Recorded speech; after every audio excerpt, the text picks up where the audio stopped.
Halo para joblos antero penjuru dunia, kembali bersama Sita yang lagi-lagi akan mengecupriskan sebuah alur cerita film yang mengisahkan awal mula Jenderal Tian Peng menjadi siluman babi. Agar tidak kesurupan, siapkan dulu kopi atau jahe gepuknya, agar kita tetap terjaga kewarasannya. Seruput! Di awal film, kita akan melihat bagaimana ganasnya Sun Wukong yang membrutal mengacaukan kerajaan langit. Dengan tongkat plastik Kiai Senggol Modotnya, Wukong berhasil membabat banyak pasukan dan penjaga istana tersebut. Hingga akhirnya Raja Langit menyuruh Dewa Erlang dan Jenderal Tianfang turun tangan.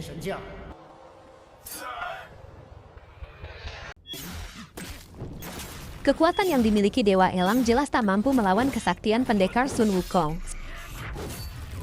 Sementara Marshal Tianfeng juga harus kehilangan garuk letong saktinya yang terhempas ke bumi akibat serangan tongkat sakti Kiai Senggol Modot milik Sun Wukong. Tentu saja, tanpa adanya senjata garuk letong sakti, Tianfeng juga bukanlah tandingan monyet OP parah ini.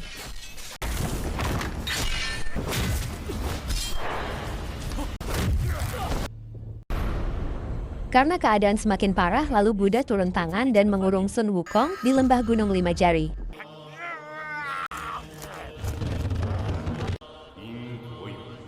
Atas keberhasilan yang diraih oleh Marshal Tianfeng, membuat para dewi Istana Langit kagum dengan keberanian dan keperkasaannya. Di sini, Dewa Erlang bukannya ikut senang atas keberhasilan Tianfeng, tetapi dia malah cemburu karena Tianfeng menjadi sosok yang dikagumi banyak wanita. Lalu Dewa Erlang pun memprovokasi Kaisar Langit agar menugaskan Tianfeng turun ke bumi dan membunuh Sun Wukong dengan alasan karena jika suatu saat Sun Wukong bebas, maka ia akan kembali dan pasti akan membuat kekacauan yang jauh lebih parah.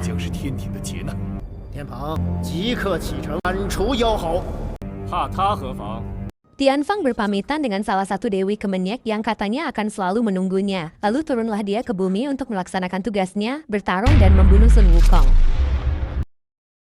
Sin beralih ke bumi, tampak beberapa pemburu siluman yang sedang atur strategi untuk menangkap siluman naga emas.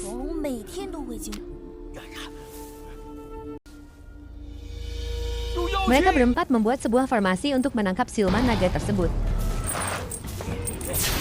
Setelah naga emas itu tertangkap, datanglah Marshal Tianfeng yang kebetulan jatuh mendarat tepat di titik formasi naga itu. Akibatnya naga emas tersebut terbebas dari perangkap si pemburu. Karena kesal seorang wanita di antara mereka yang bernama Bawer moles endasnya Tianfeng.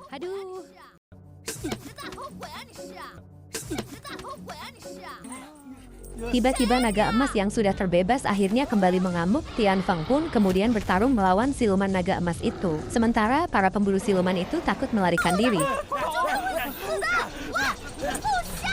Tetapi akhirnya mereka memutuskan kembali untuk membantu Tianfeng. Dan ternyata siluman naga emas itu telah berhasil dilumpuhkan oleh Dewa Garuk Letong Sakti ini.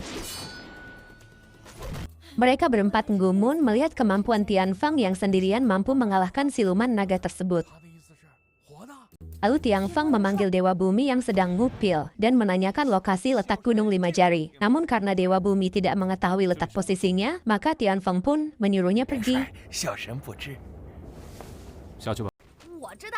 Lalu Bawer mengatakan jika ia mengetahui posisi letak Gunung Lima Jari tersebut yang berada di sisi timur. Tapi belum juga selesai ia berbicara, Tianfeng langsung pergi. Begitu saja meninggalkan keempat pemburu siluman koplak ini. Karena Wetang Ekeroso Lui. Akhirnya mereka berempat kembali ke desa dan memutuskan untuk jajan seblak. Tadi sebenarnya Bawer juga tak mengetahui di mana letak posisi Gunung Lima Jari itu. Ia mengatakan seperti itu hanya untuk menipu Tian Peng agar dapat membantunya menangkap para siluman yang akan mereka jual dan pastinya bisa mendapatkan banyak cuan. Tiba-tiba Tianfeng ternyata telah berada di belakang mereka. Tian pun marah karena tingkah Bawer yang telah menipunya. Tapi lagi-lagi Bawer berhasil meyakinkan Tianfeng dan akan mengantarkannya ke gunung tersebut. Tian pun kembali percaya karena seperti yang disampaikan Kaisar Langit, seorang dewa takkan mampu melihat keberadaan Gunung Lima Jari dan hanya manusia biasalah yang mengetahuinya. Sehingga akhirnya Tianfeng mau mengikuti permintaan Bawer dan melakukan perjalanan bersama menuju ke lembah Gunung Lima Jari. 五指山乃如来所知禁地，让仙家无法寻，凡人或许有可能寻到。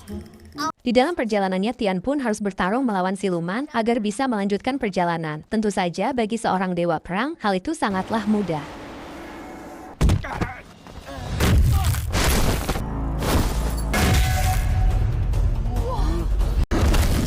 Lagi-lagi Bauer memanfaatkan Tianfeng hanya untuk sekedar menangkap siluman dan menjualnya di sebuah pasar gelap.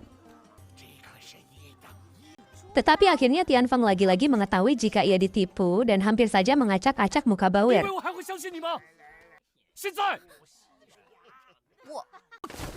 Lalu kemudian seorang Mbok De berteriak meminta bantuan karena anaknya diculik oleh siluman laba-laba.